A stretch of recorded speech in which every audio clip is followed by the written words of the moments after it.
तो दोस्तों, लाइफ में सब कुछ आसान है चैनल में आप लोग का सबका स्वागत है। आज हम लोग बात करेंगे डॉटनेट फ्रेमवर्क इंस्टॉलेशन फील्ड के बारे में। काफ़ी लोगों को परेशानी होती होगी डॉटनेट इंस्टॉलेशन करने में। समटाइम जो इस प्रकार के एरर आते हैं जो मैं आपको दिखाना चाहूँगा। Installation did not success, HRESULT0 something like that error आते हैं जिससे आप फ्रेमवर्क इंस्टॉल नहीं कर पाते हैं।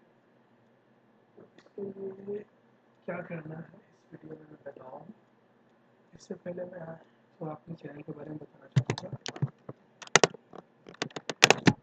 ये मेरा लाइफ में सब कुछ आसान है चैनल है। इसमें आप जाकर के यूट्यूब पर सर्च करेंगे लाइफ में सब कुछ आसान है। इस चैनल में आपको काफ़ी टेक्निकल वीडियोस मिलेंगी जिससे आप काफ़ी कुछ समझ सकते हैं, जान सकते हैं, नॉलेजफुल वीडियोस।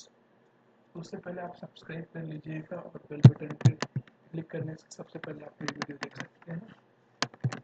तो चलते हैं दोस्तों, डॉटनेट इंस्टॉलेशन का जो एरर है, ये जो एरर आ रही है, क्यों एरर आ रही है, इंस्टॉलेशन से क्यों आ रही है, इसके बारे में बात करेंगे।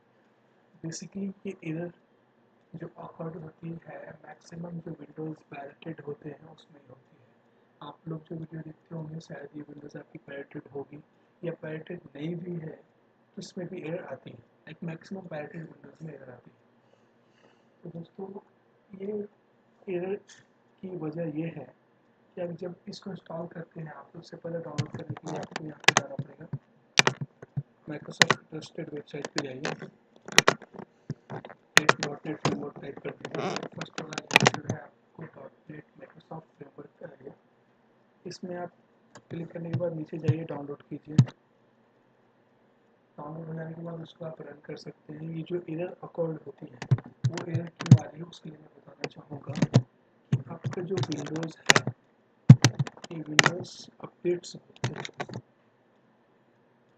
विंडोज़ अपडेट्स तो आप सर्विसेज में जाना है,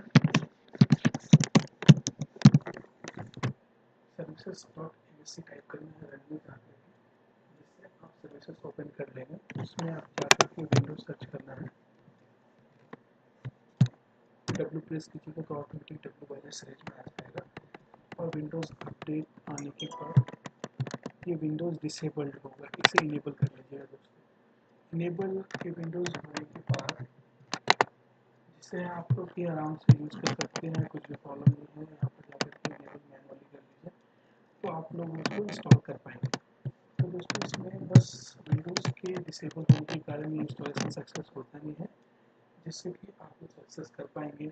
मेरे लैपटॉप में ऑलरेडी डॉटनेट 4.5 है, जिसके लिए मैं दिखा नहीं रहा हूँ करके, और इस मैं भी इंस्टॉलेशन कर रहा था, मुझे भी इशू आई तो मैंने इसे वीडियो बना करके आप लोग के सामने रखा, जिससे आप लोग को देखने के बाद ये प्रॉब्लम सॉल्व हो जाएगी। यदि वीडियो आप लोग को पसंद आए तो लाइक कीजिएगा, सब्सक्राइब कीजिएगा और बेल बटन दबाना भूलिएगा। यूट्यूब में जाकर के लाइफ में सब कुछ आसान है सर्च कीजिए।